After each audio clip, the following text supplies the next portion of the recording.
Em nome de todos os servidores, né, nós agradecemos esse momento de esclarecimento, para a gente ter um tempo para pensar um pouquinho na nossa saúde, né? Mas nós vamos fazer, doutor, algumas perguntas, vou representá-los aqui, de alguns nomes que são difíceis para a gente entender assim, logo de cara. Por exemplo, aterosclerose. Se alguém me perguntar o que eu respondo, está relacionado com colesterol? Só isso? Ou tem mais? Aterosclerose, o próprio vaso, a artéria, né? Então, o envelhecimento dela. Então, esses fatores, né, prejudicam, corroboram para dar algum problema. Então, hipertensão, tabagismo, diabetes, colesterol. Então, o próprio envelhecimento, ela culmina na calcificação. Por isso, na minha tese, a gente fez score de cálcio coronariano, né? Foi a primeira tese que score de cálcio coronariano, mas é o próprio envelhecimento. Normalmente a calcificação ela vem de baixo para cima. O próprio processo de envelhecimento, né? Exatamente. Uma outra coisa que, quando estava dando a palestra, eu fiquei na dúvida em relação ao histórico familiar.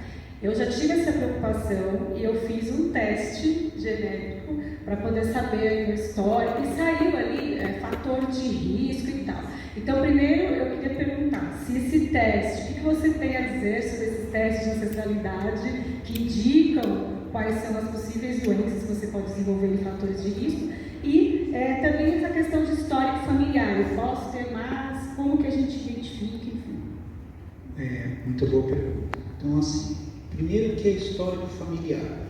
Existe um tabu, né? Então o paciente vem, né? Vem na consulta e perguntam assim, doutor, a minha avó teve infarto com 80 anos, a minha tia, meu pai, né, com 70 anos, quer dizer, sabe, eu vou ter infarto?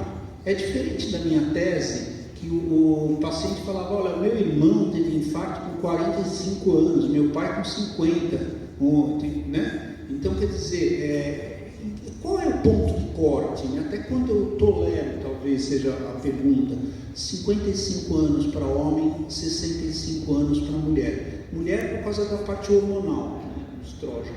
Então é isso. A partir daí, todos nós vamos morrer de alguma coisa. As principais causas de morte, e mortalidade são cardiovasculares, né? Então nessa parte cardiovascular. E frisar assim, o que é fator de risco. É diferente de marcador. Então, o HDL é um marcador, o LDL, o colesterol, é um fator de risco. Por quê? Se eu atuar em cima dele e tratar ele, eu consigo diminuir a morbimortalidade, doença e morte. Então, a hipertensão, se eu controlar, eu consigo diminuir a incidência de AVC. Cada milímetro que eu diminuir, entendeu? Então, diminui a incidência de AVC. Colesterol, a mesma coisa, diabetes, a mesma coisa, tabagismo principalmente. Tá? Então, quer dizer, são fatores de risco. HDL não está, apesar de o Ridicler, que é um americano, que ele provar, ele não consegue. HDL ainda não é um fator, apesar de ter um HDL alto, ele é cardioprotetivo, mas ele não é um fator de risco. É que eu ainda fiquei com dúvida em relação ao fator de risco. Algum teste apareceu, fator de risco alto e fator de risco baixo. Isso influencia? Eu devo me preocupar mais?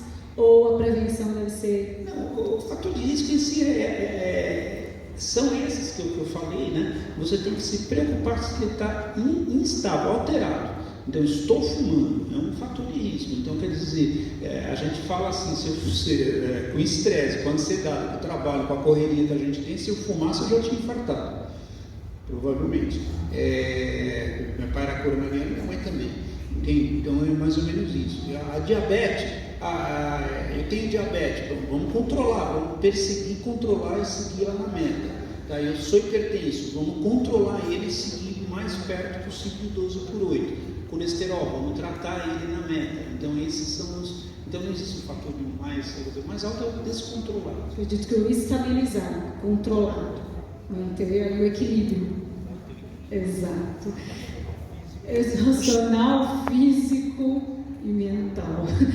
Tem mais uma questão aqui, uma palavra que para mim fiquei na dúvida, disciplidemia. É isso mesmo? Disciplidemia? É isso, no ambulatório chama dislipidemia, né? Corpo do Raulzinho também, né? Deslipidemia é assim, quando a gente joga a gordura na água, ela boia, ela não, né, é lipofílica, né? Então, no sangue também. Então, quando eu tiro o sangue, eu vejo a gordura para cima. Então, para ela, e a gordura é necessária para dar energia para a gente, tá? Então, são dois metabolismos diferentes para dar energia, mas também para formar o endotélio, né, as camadas.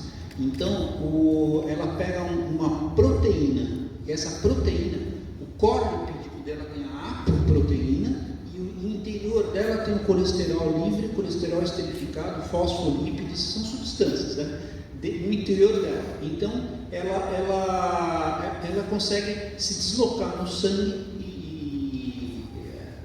fluida, né?